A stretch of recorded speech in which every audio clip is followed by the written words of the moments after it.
the fire within. The fire within. Napakahalaga na ang apoy ng banal na espiritu o ang banal na espiritu na nasa ating buhay ay nag-aapoy, naglalagablab. Ang fire na ito ay hindi po yung fire na kung saan ay nagdadala ng distraction. Hindi yung sunog na literal. Ang fire na ito yung nagkukonsume ng mga bagay, ng mga slate, ng mga basura, ng mga bagay na hindi kalugod-lugod sa ating kalooban.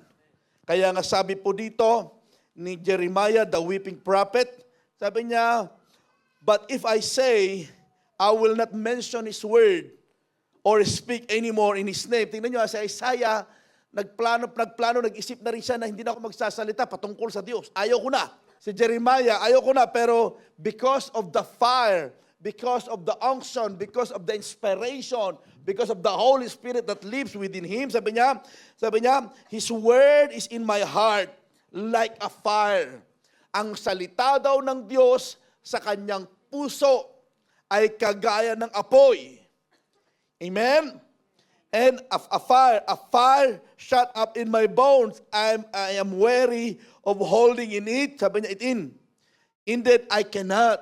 So hindi niya mapigilan sa panahon na ayaw na niya, pero dahil mayroong salita ng Diyos na nasa loob, nasa buhay niya, nasa sistema na niya, kaya sabi niya, shut up in my bones, hanggang sa aking buto, sa aking kalooban, pagkatao, ang salita ng Diyos ay nasa aking buhay.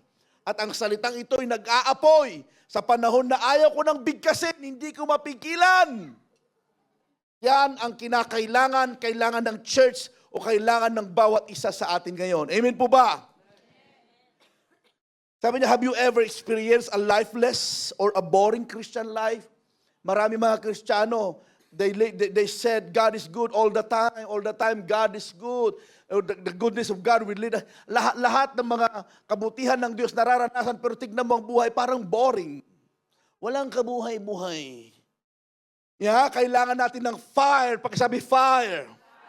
Fire na kung saan nagbibigay sa iyo ng sigla, ng galak, ng excitement sa araw-araw mong buhay. Amen po ba? Nakakasawa, nakakapagod ang isang Kristiyano na umating ka na lamang ng church dahil responsibilidad. Maganda yung umating ka ng church dahil inspired ka ng banal na espiritu. Umating tayo, nandito kayo dahil mahal nyo si Lord. Amen po ba? Sabi niya kaya sa Revelation, yet I hold this against you, sabi ng Lord sa isang church. You have forsaken the love. You have had first. Sabi niya, lahat ginagawa mo, lahat nakikita ko okay ka, pero alam mo, sabi ng Diyos, merong isang bagay na kailangan kong i-reveal, kailangan kong i-correct sa'yo. Hindi ka na in love sa akin, wala na yung first love mo. Amen. Wala na yung sigla, wala na yung love, wala na yung ningning. Umahating ka ng church. Kumakanta ka na lang for the sake ng kanta.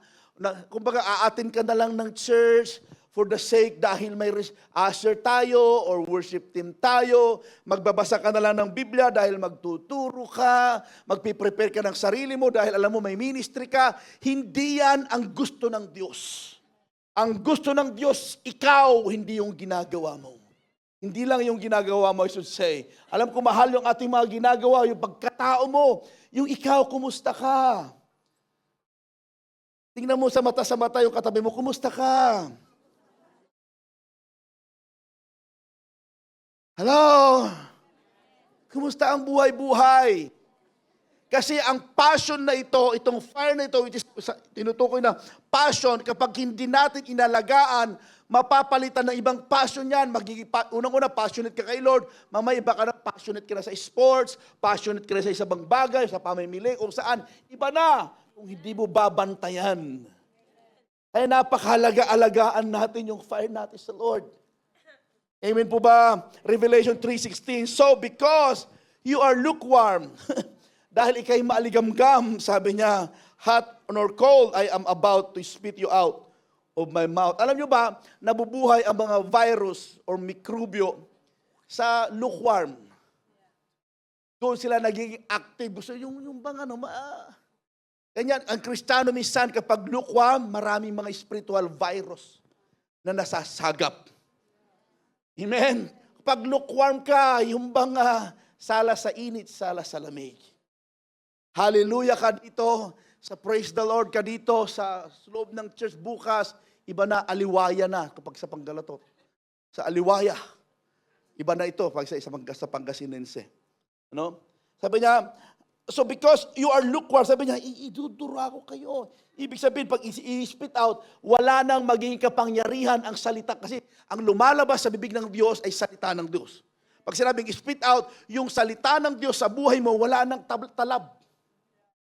Kapag lukewarm ka, wala nang talab. Kahit anong magtitiwarik, kahit anong correct, kahit anong counsel, kahit anong verse na babasahin sa'yo, hindi ka na natitinag, hindi ka na namumove. Delikado yun.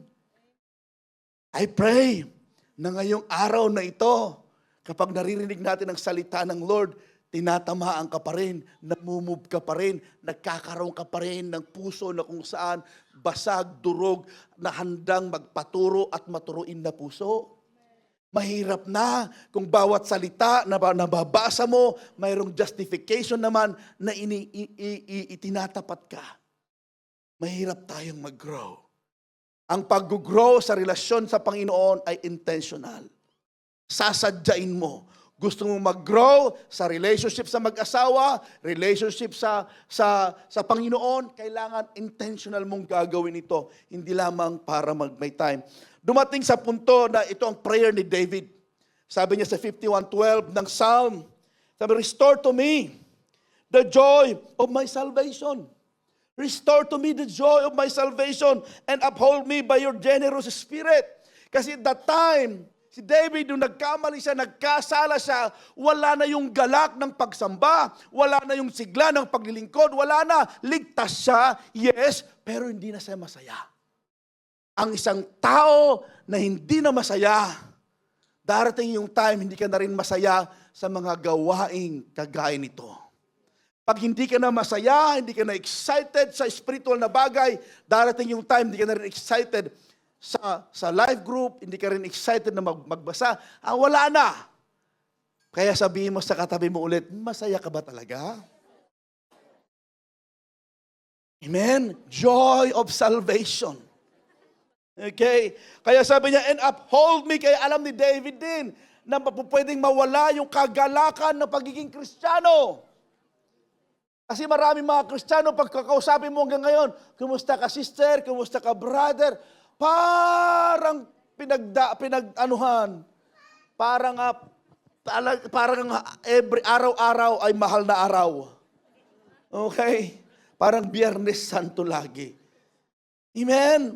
Hindi ko sinasabing i-fake natin yung ating kagalakan. Kaya lang, ang sinasabi ko dito, bantayan natin, alagaan natin.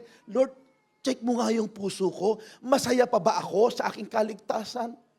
Kapag naalala ko pa ba, Panginoon, yung una kitang tinanggap, yung first love ko sa iyo, kapag pagdating ba ng church, Lord, excited pa ba ako? Pagdating ba ng mga Bible study, ako ba ay nagre-reach out o ako ay passive na lamang, naghihintay na lamang ba ako? Amen? Pagdating ng devotion, kung ano na lamang yung mabasa ko, yun, hindi ba talaga, Lord, check mo yung puso ko. Okay? Sabi niya, pangalawa, ito maganda kay David, alam niya rin na pwede siyang i-restore ng Lord. Kaya sabi niya, and uphold me by your generous spirit. Ang Espiritu ng Diyos kayang i-provide ang lahat ng pangangailangan mo, lalong-lalo na sa pagkatao mo. Inuulit ko, ang Espiritu ng Diyos, ang Diyos mismo, kayang i-provide ang pangangailangan mo, lalong na lang sa spiritual o pagkatao mo.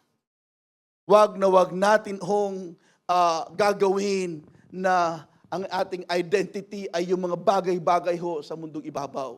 Yung idinidikit natin, yung ipinapakita natin panlabas, maganda naman po yun, pero kapatid, hindi yan ang nais ng Diyos. Ang gusto niya, yung puso mo, yung loyalty mo, yung heart mo, ang makakagawa lang nun, magagawa lang natin sa nag-ibigin ng todo, kapag ang banal na Espiritu ay nasa ating buhay. Number one, better to stay to a place where God wants you to stay. Mas maganda na lang pipiliin mong manatili sa lugar kung saan ka pinapanatili ng Lord. Makinig kayo sa akin. May mga lugar, may mga sitwasyon na ayaw ng Diyos na pumunta ka doon o makisama ka doon. Amen. May mga conversation, may mga group of friends or may mga group, hindi dahil sa ayaw mo sila, pero dahil alam ng Diyos na mapapahiwalay ka, mapapalayo ka, makakompromise ka, ayaw ng Diyos na mapupunta ka doon. Amen. Amen po ba, mga kapatid? Ayaw ng Diyos na tayo mismo bilang church, bilang Kristiyano, ay dumating yung time na mas pipiliin na natin yung tao kaysa sa Diyos mismo. Ano? Kaya sabi niya, and now I will send the Holy Spirit just as my Father promised. But stay, pakisabi stay. Paulit-ulit natin pinapag-aralan ito. Maraming mga tao namimiss nila yung namimiss nila yung potential, yung dapat na maranasan nila bilang Kristiyano dahil hindi sila nananatili. Yung walang consistency. Maapoy ngayon, bukas maaligamgam, bukas wala na. Sisindihan ulit. Ganun ulit. Gusto ng Diyos tuloy-tuloy. Gusto ng Diyos nagbabaga ka habang tumatagal ka sa Lord. Naglalagablab yung apoy ng Espiritu Santo. Born again ako, nakakilala ako, binago ako ng Diyos, hindi ho sa fellowship, hindi ho sa banding. Maganda lahat, maganda yan. Maganda yung basketball, maganda yung bodil fight, maganda po lahat ng mga fellowship, maganda yan. Pero hindi ako nabago doon. Nabago ako saan? Sa pagluhod, sa pag-iyak, sa pagpapasalamat, pakikipag-connect sa Diyos. Amen. Kayo rin, kailan kayo nag-umpisa na bago? Hindi ho sa fellowship, hindi sa tawanan. Nabago tayo nung nag-EGR. Amen. Nabago tayo nung intentional natin ginawa na, Lord, ilalapit ko ang aking buhay. Napakasimple yung mga ating pinapag-aralan sa Encounter God's Retreat. Bakit gano'n na lamang katindi ang impact natin? Why? Dahil intentional mong pumunta sa bundok, gusto mong makaranas, gusto mong mabago. Nasaan na yung desire na yun? Amen. Naalala ko, nag-i-start ako bilang Kristiyano, hindi ako napapagod, hindi kami napapagod, bagpuyatan na bumabad sa presence ng Lord. May Bible study ngayon, bukas may Bible study ulit. Mag-pray kami, manalangin kami for the glory of God. Sa umpisa, 6 hours, walang upuan at silya, doon kami nakaluhod sa... I lead worship and talagang ini-enjoy namin yung 6 hours, parang 30 minutes lang. Ang bilis ng panahon, ang bilis ng oras. Why? Nandun ka sa presence ng Lord. Minsan 6 minutes, 6 seconds na lang tayo. Tapos ang haharapin mong problema, gabundok. Kapatid, hindi ka mananalo. Hindi mo po pwedeng harapin ang labanan sa buhay ng lakas mo lang. Kailangan mo may lakas, apoy ng Espiritu Santo sa loob. Saan makukuha yun? Sa lugar kung saan ka pinapanatili. Kagaya ng ganito. Kagaya ng mga Bible studies. Prayer meeting. Sa personal closet mo. Yung magmamadali ka na uuwi, hindi dahil sa kakain ka, magmamadali ka na uuwi. Yung pauwi ka pa lamang galing trabaho, bisan nararanasan ko yun. Pauwi pa lamang ako galing Luzon, ng gabi o anuman, basta parang gusto ko nang, sa daan pa lamang, naiiyak na ako. Yung parang gustong-gusto mo nang bumabad na, Lord, punuin mo ako. Lord, samahan mo ako. Lord, punuin mo ang buhay na ito ng punong-puno na pasalamat. Ang dami mga problema, challenges. But God, gusto ko ikaw lumaki sa aking buhay. Hindi yung nagmamadali ka dahil mayroon kang telenovela na pinapanood. Mayroon kang movie, nagmamadali ka na nabuksan ulit yung games na iniwanan mo. Nagmamadali ka na umuwi dahil kumain ka, makipag-chika-chika and so on. Kapatid, hindi ka mag-grow. Hindi too much spiritual yon. Yon po ay kung gusto mong lumago kay Lord, talagang iset apart mo ang iyong sarili. Patayin mo yung gusto ng laman. Naunawaan mo ba ako? Parang may ang kausap ko dito na sa ibang dimension. Naunawaan niyo ba yung aking sinasabi?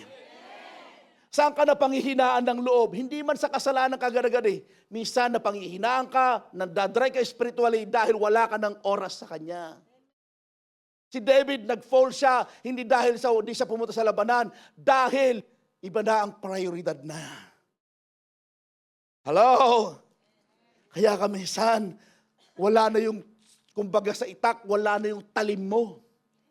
Wala na yung ano mo na dating talagang matapang ka, talagang alam mo, salita pa lang, ang daming binabasa mo lang salita ng Lord, ang dami mong sinusulat sa journal mo. Ngayon, wala ka nang maisulat.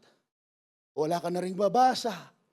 Minsan, ang nangingibabaw na lamang sa isip mo, sa puso mo, dati verse ang naisusulat mo, ngayon namimemorize mo, ngayon, namimemorize mo mga resibo, mga bayarin. Pastor, ibig mong sabihin, hindi ko isipin. Yung kapatid, hindi ko sinasabing hindi mo isipin. I-prioridad mo lang muna ang Panginoon. Ang bayarin nandyan. Mababayaran mo yan. Ang mga responsibilidad, mahaharap natin yan. Pero please, haharapin mo yan na kasama si Lord. Kapag lakas mo lang, delikado. Okay? Sa Acts chapter 1, 12 to 14, alam po natin ito, they all joined together constantly in prayer. So sinabi ito sila yung mga unang mga disciples, believers, na kasama si Jesus, sila yung mga ni-require na nanatili. Church, maganda habang tumatagal tayo sa Lord. Amen? Ay huwag tayong titigil. Sabi mo sa katabi mo, huwag kang titigil. O kagaya, titigil. Sabi mo please, sabi mo kapatid, huwag kang titigil kay Lord. Kapag nadapa ka, gagapang ka. Yeah. Kapag napagod ka, na tumatakbo, lumakad ka, kapag nadapa ka, gagapang ka, at least may movement ang iyong pananampalataya. Hindi yung parang nabanggit ko sa dudes last Friday, hindi yung maganda, okay lang na matalo ka minsan, mag-fail ka minsan, okay sa basketball, okay lang na matalo sa basketball dahil laro yun. Pero nakakahiya kaya na matalo sa isang larangan ng sport, lalo sa basketball, dahil naunawa na lost by default.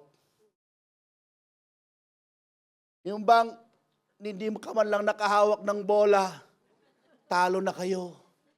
Dahil kulang, hindi nag-show up. Maraming ganon, may problema, hindi na nag-show up. Ipinaglalaban mo sa prayer, yung ipinaglalaban mo sa prayer, hindi na lumalaban. Lord, mabago siya, Panginoon. Magdesisyon siya, Panginoon. Yung bang iniiyak mo, pero yung taong iniiyak mo, hindi umiiyak, talagang lumalayo. Yung bang, alam mo, sabihin mo, tapikin mo yung katabi mo, kapatid. Lumabang ka naman.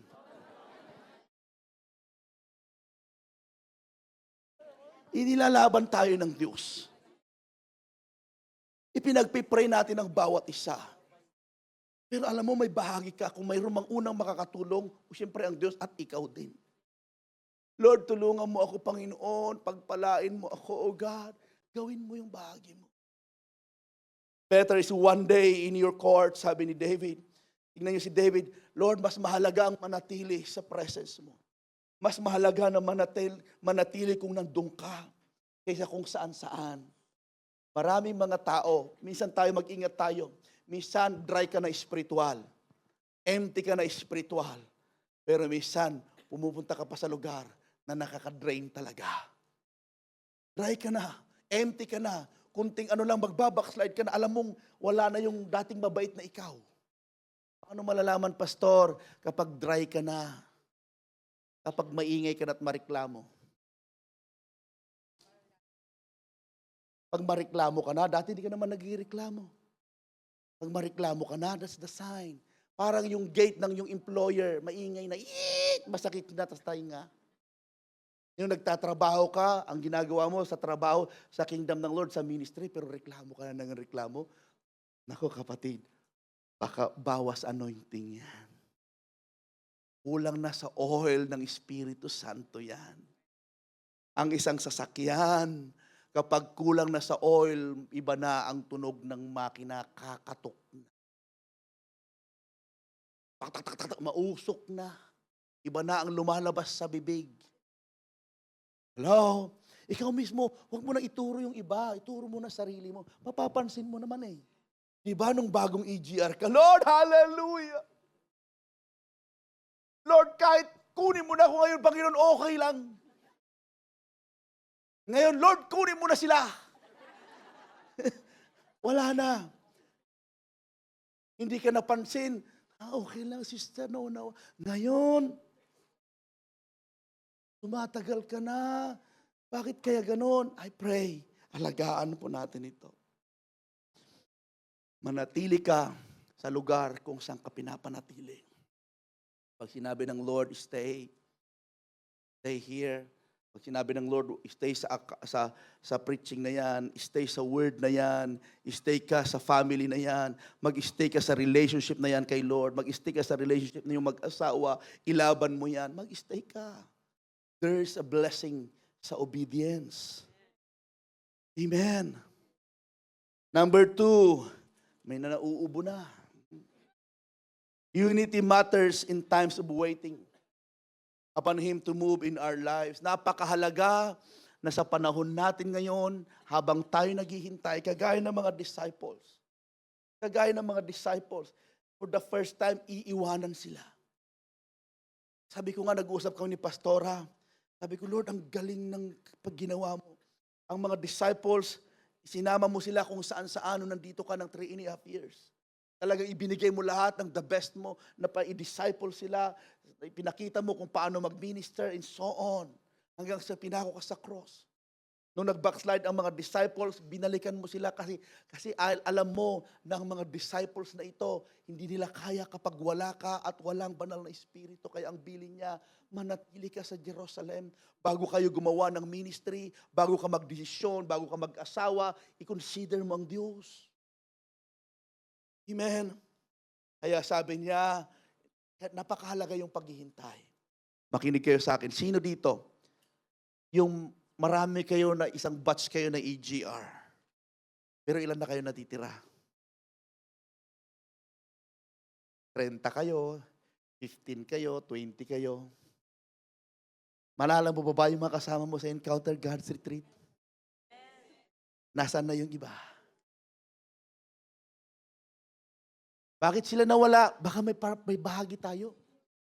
Kumusta ka ni sister? Why? Ganyan ang nangyari sa mga disciples. 500 sila na nakarinig ng instruction ng Diyos. Manatili kayo sa Jerusalem. 50 days lang. Para bumababaan kayo ng Espiritu Santo. Manatili kayo. Pero ang natira, 120. Nawala yung 380. Ang hirap kaya.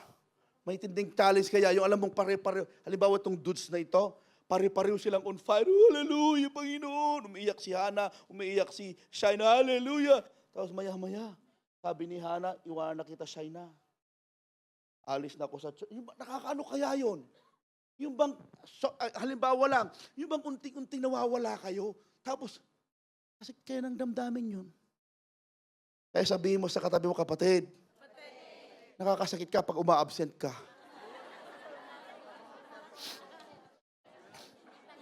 Yes. Kasi nga, iisa tayo. Amen, iisa tayo. Yung bang alam mo, yung tao na papahiwalay, of course, may mga sarili silang desisyon, may mga bagay, but ang ibig kong sabihin, may mga bagay, dahil nagkabuild ka ng relasyon, iisa ang puso natin, tapos makikita mo na, Lord, yung kabats ko sa EGR, kabats ko sa School of Discipleship, Panginoon, dati evangelist siya, ngayon ibang lihis na siya. Ang tapang niya nag-evangelize, Lord, sa God, and so on, ngayon, ibang lihis na, palihis na. Pero pray for that. Pero sabi niya dito, united in times of waiting. Ang maganda dito, yes, mayroong 380 na umalis sa panahon bago bumaba ang Espiritu Santo. Pero may 120 naman na handang mag-sacrifice. Amen? Kaya sila yung nakatanggap. Kaya nga sabi ko habang binabasa ko, sabi ko, Lord, hindi kaya pagkatapos ng kapuspusan, pagkatapos ng revival, tapos nung nag-preach si Peter, kasama kaya yung 380 sa 3,000 na unang nakakilala? Pupwede. Kaya ikaw na natitira, maging maapoy ka. Gagamitin ka ng Lord para sa iba. Amen? Sabi ko, wow. Sabi niya, sa panahon na ng paghihintay, masarap maghintay na may kasama. When the day of Pentecost came, they were all together in one place.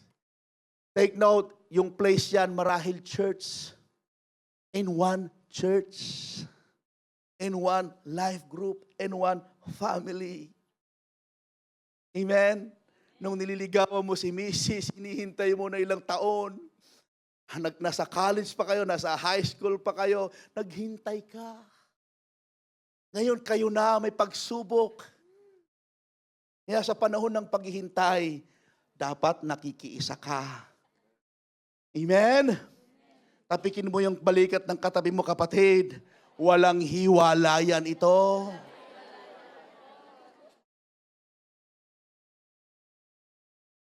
Kung mapahiwalay man, hahanapin natin. Amen. Kapag wala siya, di natin makita kung saan-saan. Alam natin yung address na, katukin natin sa address niya. Amen. Ano pa kasarap ko? Ay, ay, kapatid. Ako po, tataguan ka nun. Number 2, waiting. Persecution. United in times of persecution. Sa panahon na, yan na, dumaloy na ang revival. Nakaranas na ang mga tao. 3,000 ang naligtas. Kaya lang, bumaba ng Espiritu Santo, kaya lang, mayroong persecution. Mayroong mga ayaw. Pero thank God, masarap na kasama mo ang banal na Espiritu at kasama mo pa rin yung katabi mo. Sabi niya dito sa Acts 2:14a, then Peter stood up with the 11. Take note with the 11. Uulitin ko ito dahil napakadali na ang ating communication. Hindi kagaya nung araw na kapag susulat ka, 1 linggo bago makarating yung sulat mo. Ngayon, message na. Pero 1 linggo pa rin, feeling mo, sulat pa rin. Nabasa na lahat. Walang respond. Hindi mo alam tuloy kung ilang kilong baboy ang lulutuin mo sa paghahanda sa Bible study. Si Peter, tumayo siya nung panahon ng persecution. Nag-stand siya at kasama niya yung 11. Kapag sinabi ni life group leader o sa halika mag-share tayo, mag-pray tayo. Yes, babakapan kita. Nag-uusap sila. That time wala na si Jesus. Pero nag-uusap sila. Sige, tumayo ka, mag-preach ka, Peter. Sasamahan ka namin. Habang nagpipreach ka, ako nag-alaga sa bata. Para ganun sa ginagawa sa life group. Habang nagpipreach ka, ako naman ay naghahanda, magluluto. Habang magtuto. Yung bang teamwork. Napakahalaga na sa panahon ng pagsubok, may kasangga ka na pareho ang pananampalataya. Sabihin mo ulit sa katabi, kakampi ba kita? Ay, church, maalala ko lang. Tayo lahat ay Pilipino, please. Huwag niyong idamay ang church sa politics. Ay, Duterte ako, Marcos ako. Tapos magkakatampuhan na kayo, isang live group kayo. No. Hindi mo papil yun. Hello? Amen po ba? Hindi tayo ganon. Ang itinataas natin si Jesus, hindi presidente ng Republika ng Pilipinas. Hindi ka kailanman ililigtas yun. Hello? Okay, naalala ko lang. Kasi, naku, bakit ganun? Close sila, pero ngayon bakit ganun? Yung taong pinaglalaban na yun, hindi ka naman kilala. Mag-pray ka. Mag-pray ka. Yeah. Then Peter stood up with the 11 and raised his voice and addressed the crowd. And then, nung panahon na ng pagpapala, nung revival na, magkakasama pa rin sila. Tignan mo yung katabi mo.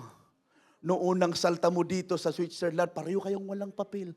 Ngayon, mayroon na kayong permit na 2. Magkasama pa rin kayo. Hallelujah! Dati dalaga siya, ngayon may asawa na kayo, mayroon na kayo. Magkasama pa rin kayo kay Lord. Amen po ba? Napakasarap kaya ganun. Naghihintay ka na kay Lord ka. Nung may pagsubok ka na kay Lord ka. Nung may pagpapala ka na kay Lord ka pa rin. Nagulat yung iba. Hindi yung pagpapala, kanya-kanya na. Halimbawa, si Sister May nakita ko dito eh. Papasok sa kasi dahil blessed siya. Tatawag muna siya kay Brother Joseph ng security. Brad, pwede ba pa-escortan mo ako? Kailangan ko ng 4 na i-escort siya. Kasi milyonaryo siya eh. Baka may mag-hold up sa akin. Pag bago ko siya kakamayan, mayroon pang alcohol sa kamay ko. Tapos, ano yung santo? Hindi ganon. Hindi ka magbabago.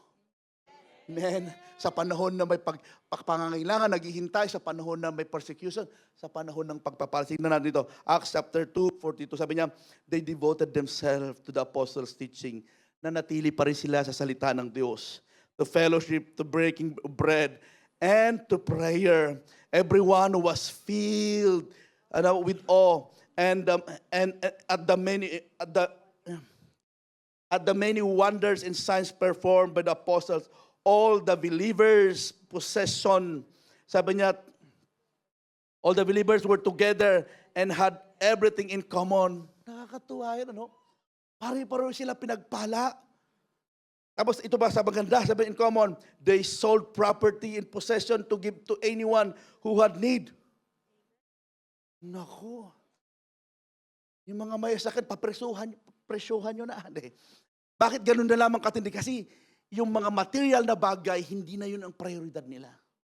Yung satisfaction ng kanilang pagkatao, ng kanilang kaluluwa, ay hindi na yun. Hindi na yung part-time, hindi na yung Swiss franc. Hindi na sila takot na mawalan for the Lord. Hello? Naku, dadalaw nag-amen. Hindi na, yung bang parang hindi na takot sa parang, alam niyo, ulitin ko ito. Kaya nga ang blessing ng Lord ay siksik, liglig, at yung siksik at liglig, sa'yo yun. Yung umaapaw, sa iba yun. Bakit umaapaw? Hindi na kasya. May mga damit ka sa bahay, hindi na kasya sa'yo, hindi sa'yo yan. May mga sapatos ka sa bahay na naibigay sa'yo, hindi na kasya, umaapaw, baka mas malaki o mas maliit, hindi mo bagay, mas bagay sa katabi mo. Kahit anong tatak yan, ibigay mo, hindi sa'yo yan. Pinipilit mo. Ang sapatos ko, Balenciaga o Valenciano, ano yun, ang mahal, size 38 ka o size 32 ka. Size 30, yung nasa bahay mo. Pinipilit mo dahil may tatak. Gagamitin ko sa church. Ngayon talagang pilipit na pilipit yung paa mo. Di tatak yan. Kapatid, ibigay mo sa iba. Kaya nga siksik-liglig, umaapaw. Totoo lang.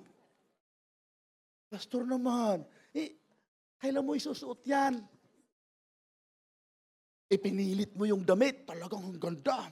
Mahal, talagang 3,000 ang price niya, wala mo 5,000.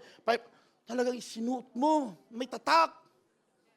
Kaya lang, nag-uusap yung mga butones. Sabi ng mga butones, kapit lang mga kapatid. Kapit lang, huwag bibitaw. Kasi masikip sa'yo. Tignan mo yung katabi mo, sabi mo sa kanya, bagay yata sa'yo yung damit na nabago sa bahay.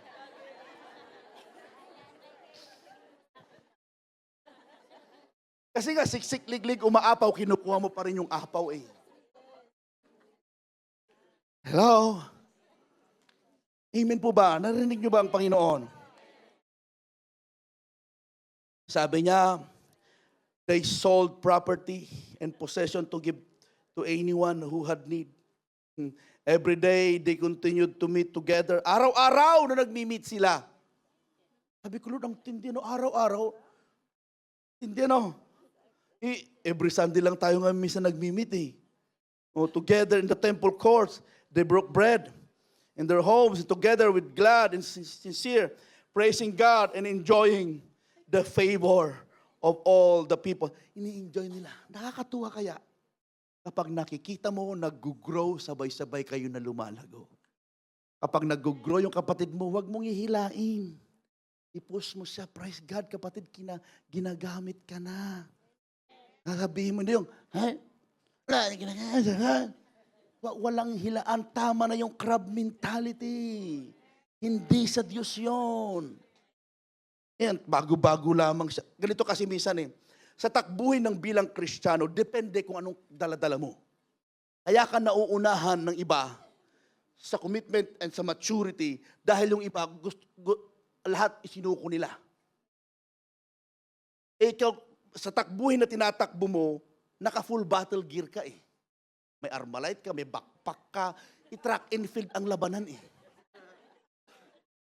Yung bago-bago, iniwanan yung mga daladala eh. Iniwanan yung maling relasyon, iniwanan yung bisyo, iniwanan ng lahat, talagang bawas ng oras para makagamit ng Panginoon, talagang iniwan, nag-sacrifice. Di talaga mabilis lalago. Ikaw naman, saka na lang. Lalampasan ka ng iba. Pag nilampasan ka, palakpakan mo sila. Huwag kang sabi mo, Lord, kailan kaya ako magagamit? Kapatid, lahat, sino man naman tayo na pipigilin namin kayong gamitin ng Lord. Kapag tama, mas maganda yung buhay mo kaysa sa galing mo. Number 3, 30 points po ito. The power of His presence must be displayed. Yung kapangyarihan ng presensya, yung apoy na nasa loob mo, dapat nakikita. Napapansin, nanonotice. Hello? Manonotice yan the way pag binukas mo ang iyong salita. Kapag nagsalita ka, nagbibigay ba ito ng apoy sa iba? O nagpapatay ng apoy sa iba? Hello? Sabi niya dito, they devoted themselves, the apostles teaching, parang verses, everyone was filled with awe at the many wonders and signs performed by the apostles. So makita natin ito na yung kapangyarihan ng Diyos kitang-kita sa kanila. Hindi lamang sa isang individual, hindi superstar, ang Diyos ngayon, hindi siya nagre-raise up ng superstar. Ang nire-raise up niya, pulu-pulutong mga kasundaluhan na magpupuri, magpapasalamat sa Diyos. Pag sinabing team, ibig sabihin team, napakahalaga na alam mo makipag-ugnayan, makipag-teamwork. Napakahalaga ito. Kahit maapoy ako kung hindi ako nagpapasakop kay Pastor Larry, delikado. Teamwork. Pag sabi teamwork, kahit magaling kang basketballista, kung ikaw lahat, ikaw nagdadala ng bola, ikaw nagre-rebound, ikaw nagsushoot, ikaw rin ang referee, kaya ka na-burn out. Ipagawa mo sa iba yung kaya nilang gawin. Teamwork. Amen? Sabihin mo sa kapatid, kailangan natin mag-teamwork. Okay? Even dito sa worship team, nadidevelop ang kanilang teamwork, hindi dito sa tugtugan. Nadidevelop ang kanilang teamwork sa practice and dwelling. Tingnan mo, subukan mo halimbawa sa Sunday, hindi sila nagkita-kita. Dito na lang sila nagkita-kita, tapos tugtugan. Tingnan mo. Kanya-kanya. Kaya na-develop yung harmony dahil nag-practice sila sama-sama, nagdo-dwell sila sama-sama. Amen? Ganon din sa mag-asawa. Na-develop yung teamwork dahil magkasama kayo lagi. Tingin pa lang ni Mrs., alam mo nang ibig niya sabihin. Okay? Sabi niya, Luke 4:18, the Spirit of the Lord is upon me. Saan daw? Nasaan ang Espiritu ng Diyos? Upon me. Because He has anointed me. Pagbabasahin mo to Luke 4:18, ito yung talagang kung gusto mo ng adventure na buhay, i-apply natin ito. Sabi niya, He has anointed me to proclaim good news to the poor. Exciting to. Pupunta ka sa sabi niya, He has sent me to proclaim liberty and captives, to the captives and recovering the sight of the blind, to set all at liberty those who are oppressed. Naalala ko itong mga disciples nung isinensa ni Jesus by 2. Exciting yun. Kaya nung pag-uwi nila, talagang punong-puno sila ng excitement. Why? Kasi even ang demonyo sumusunod sa kanila. Gusto natin maging maapoy sa Panginoon, kailangan i-display natin yung kapangyarihan ng Diyos na meron tayo. Amen? Ano ibig sabihin, Pastor? Alam nyo ba, gusto natin maging maapoy, ang pagpapasakop sa magulang, kasama yan, apoy yan, pagdadagdag ng apoy. Pagpapasakop sa authority, pagsunod, paghingi ng tawad, kasama yan. Gusto mo maging maapoy, kasama yan para maging maapoy ka sa Lord. Hindi lamang yung umaawit ka na malakas at nagtatangs ka. Gusto mo maging maapoy kay Lord, patayin mo yung pita ng laman. Amen? Mapagpakumbaba, mapagpasakop, maging encourager tayo sa iba. Kapag ginagawa mo yan, lalo ka maglalagablab. Kahit anong iyak natin dito, hallelujah, hallelujah, pero paglabas mo, iba namang hallelujah. Number 4, enthusiasm is seen when there is fire within. Colossians 3:23, whatever you are doing, work at it with enthusiasm all wholeheartedly, as to the Lord and not for people. Napakasarap sa pre-encounter, post-encounter, sa bawat meetings, counseling, and prayer, nandun yung pagsama ng Lord. Sabi ko, God, tulungan mo kami na ang church, bumalik kami sa ganoon. Yung babaran sa presence ng Lord. Yung walang sa kondisyon, kahit anong oras tayo, nag-overnight sa ang lugar, nagpe-pray. Hindi tayo napapagod. Ngayon, meron tayong mabuhay, meron tayong Zoom, meron tayong lugar na kagaya. Ngayon, magsasama na naman. May mga lugar tayo na pwede tayong magsama-sama. Samantalahin natin yung pagkakataon. Kapag kayo nagsasama, nagkukwento-kwentuhan, wag lamang pinagkukwentuhan yung mga worldly things, secular things, okay naman yun para updated. Pero pagkwentuhan ninyo ang mga bagay kung paano kayo mag-group kay God. Paano pa iayos yung mga character flaws natin. Pagpakorek tayo, magpahulma tayo, magpahubog tayo. Tignan mo, magiging maapoy ang church na ito. Why? Hindi lamang outside, even inside. At makikita ng mga tao na bago ka, na bago ako. Hindi dahil sa galing ng tao, dahil sa prinsipyo mo, dahil sa kilos ng banal na Espiritu sa buhay ng bawat isa. Nabago si Pastor Ho dahil mayroon tayong totoo na tinanggap kay Lord. Kapag genuine ang salvation, pag genuine ang pagtanggap mo kay Jesus, hindi ka mananatiling stagnant. Hindi ka mananatili sa kahinaan na kahinaan mo nung una hanggang ngayon, 10 years, 5 years, 15 years, yung pa rin ang kahinaan mo, kapatid. I-work out mo yan. That's why the Bible says, work out your salvation. Amen. Pastor, kahinaan ko ito. Kailan mo pa kahinaan yan? 10 years ago. 5 years ago, kahinaan ko talaga, Pastor. Kapatid, kailangan mong i-improve yan. Namimiss mo o mamimiss po natin ang mga bagay na dapat na i-enjoy mo na sana kung kaya mo lang isuko yan. Pastor, napakahalaga. Mayroon bang mas mahalaga sa kaluluwa mo? Mayroon pa bang mas mahalaga sa ginawa ni Jesus sa buhay mo? Mayroon pa bang mas mahalaga sa nangyayaring pagbabago sa iyo na nararanasan mo? Kapatid, huwag mong takpan ng mga material na bagay ang emptiness ng spiritual, ng iyong emotion, ng iyong kaluluwa. Amen. Napakaraming tao minsan na para matanggap sila ng community, ng tao, kailangan ganitong standard ko, kailangan ganito ako. No, no, no, no. Dapat ang identity natin, hindi sa mga material na bagay, kundi kung ano yung natatanggap mo, kung ano ka, or sino tayo sa Diyos. Kung pagandahan lang ng damit, pagandahan ng gupit, pagandahan ng paramihan ng ipon, hindi yan ang tinitingnan ng Lord. Amen? Pagandahan ng puso. Hello? Hallelujah. And the multitudes that went before and that followed cried saying, Hosanna. Bakit ito? Ngayon, sineselebrate nila. Pero bakit nagsisigaw ang mga tao? Habang pumapasok si Jesus sa Jerusalem, why? Dahil mayroong nag-aaray sa kanilang kalooban na kinikilala na siya yung hari, siya yung Diyos na tagapagligtas, kagaya ng inawit natin kanina. Hindi na sila minamanduhan na sumigaw. Bagkos, pagbabasahin mo dito, yung mga religious leader, pinapatahimik sila. Pero sabi ni Jesus, kapag patatahimikin ko ang mga taong ito, uutusan ko ang mga bato na magpuri. Hindi ko naman nilalat, pero sa isip ko lamang po ito. Tignan nyo ang mga bansa na nalilindol. walang pagpupuring nagaganap doon. Kaya yung mga bato ang nagpupuri, kaya may lindol. Nagpupuri sa ilalim ng lupa.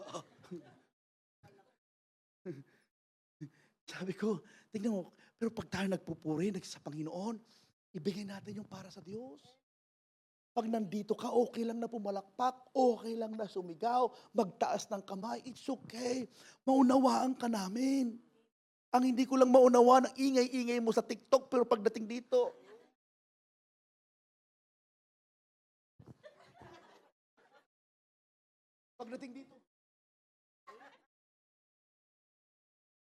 mali yata. Amen. Huwag kang mahiya. Lalong-lalo na sa pagpupuri sa Lord. Hey, Pastori, mahiyain talaga ako. Kapatid, ito kami lang ang nakakapanood. Doon, buong mundo. Hindi lahat ng mga tao nakakapanood ay nag-a-agree sa'yo. Di ba, alam mo na, di ba lahat, ang daming nag-view sa TikTok mo, sa mga ano mo, pero kukunti ang nag-like. Ibig sabihin maraming nanonood sa'yo, pero ayaw ka.